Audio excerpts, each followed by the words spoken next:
आवाज़ की दुनिया के दोस्तों, हमारे रिश्तों में है तथा हमारे आसपास रहते हैं या हमारे साथ या ऊपर नीचे काम करते हैं, जिनके बारे में आम धारणा और अभिव्यक्ति यही सुनने को मिलती है कि ऐसे धूर्त लोग इंसान होने के लायक ही नहीं है। पता नहीं कौन से पुण्य से इंसान की देह पा चुके हैं, अन्यथा इनमें इंसानी जिस्म के सिवा और कुछ भी ऐसा नहीं है जिसे देख इन्हें अरे इंसान के रूप में स्वीकारा जाए।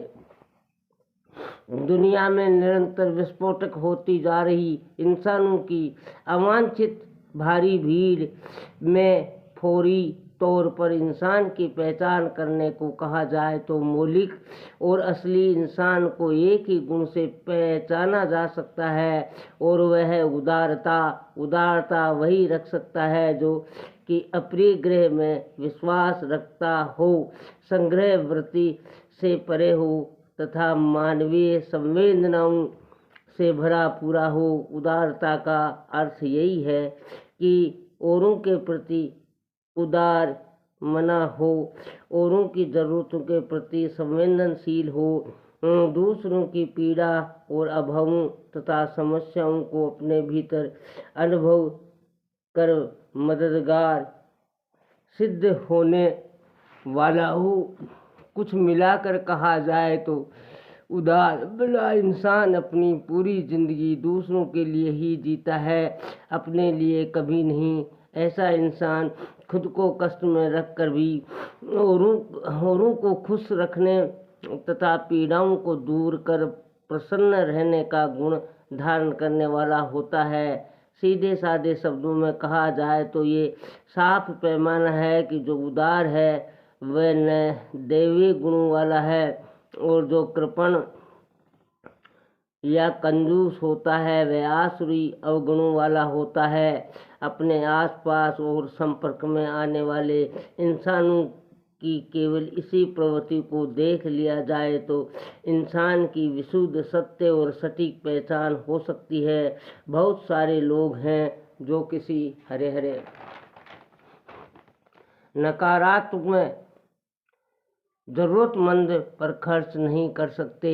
उनका दिल मानता ही नहीं कि अपने सिवाय किसी और के लिए जिए।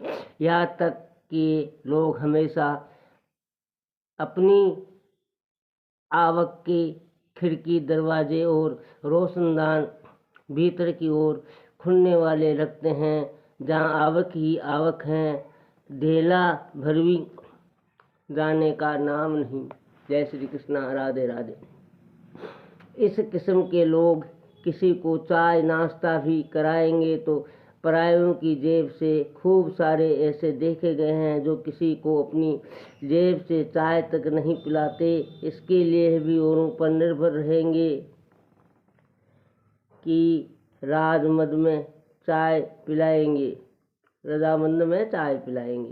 जो चाय तक के लिए दूसरों पर निर्भर रहते हैं, उनसे आतिथ्य सत्कार और आवभगत की उम्मीद करना भी मूर्खता है। आवाज़ की दुनिया के दोस्तों, पर ये लोग दूसरों से यह अपेक्षा ज़रूर करते हैं कि उन्हें भरपूर VIP आतिथ्य प्राप्त होता रहे। केवल इसी एक कसौटी से किसी की भी पहचान की जा सकती है। जो लोग औरों पर उदारतापूर्वक खर्च करते हैं, उन लोगों का दिल बहुत बड़ा होता है। ऐसे लोगों के पास अकूत धन संपदा भले न हो, पर ये लोग कृपण या कंजूसों की नाकारा भीड़ के मुकाबले मुद्दित और विविकार भाव में जाते हैं, और इन्हें तथा इनकी जिंदगी को देखकर माना जा सकता है कि इन पर दैवीय कृपा हमेशा बरसती रहती है। इसी एक संकेत को पैमाना मान लिया जाए तो पूरी दुनिया के लोगों के स्वभाव व्यवहार और असलियत को अच्छी तरह जाना पहचाना जा सकता है। वे लोग धन्य हैं जिनके साथ तथा आसपास निर्मल चित्त वाले उदार मन लोग हैं। कॉमरेड रमेश शर्मा, वजीफाकार टीटी। ये लेखक के निजी विचार हैं। सज्जनों, शुभ कार्य में रहें, उत्साह उमंग अपने जीवन का अंतिम पुण्य कार्य मानकर उत्साह उमंग और भक्ति के साथ करें, क्योंकि जीवन क्षण भंगुर जल के बूंद की तरह है। पता ही नहीं कब नष्ट हो जाए। हमारी क्रिया जीवन में तभी महत्वशाली होती है जब हम उस पुण्य क्रिया को महत्व दें, अन्यथा कोरी क्रिया संपूर्ण फलदायी नहीं होती। जीवन का मूल सिद्धांत है कि जो जीव जैसा कर्म करता है वैसा उसे फल भोगना ही पड़ता है। जो कर्म सिद्धांत क्रमलेख गुरु का आशीर्वाद प्राप्त होते ही प्राणों में ऊर्जा का संचार होता है। दिगंबर संत नदी की तरह सतत प्रवाहमान रहकर संपूर्ण धारा पर नंगे पैर पैदल विचरण करते हैं।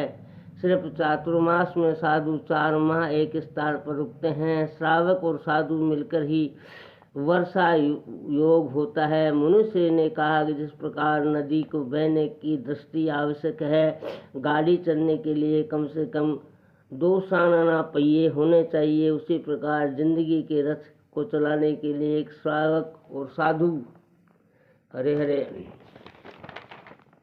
का संयमित होकर चलना आवश्यक है। 4 दिन की जिंदगी के लिए 4 बातें प्राप्त। सब्सक्राइब फ्री है मित्रों, ये नितांत आवश्यक है।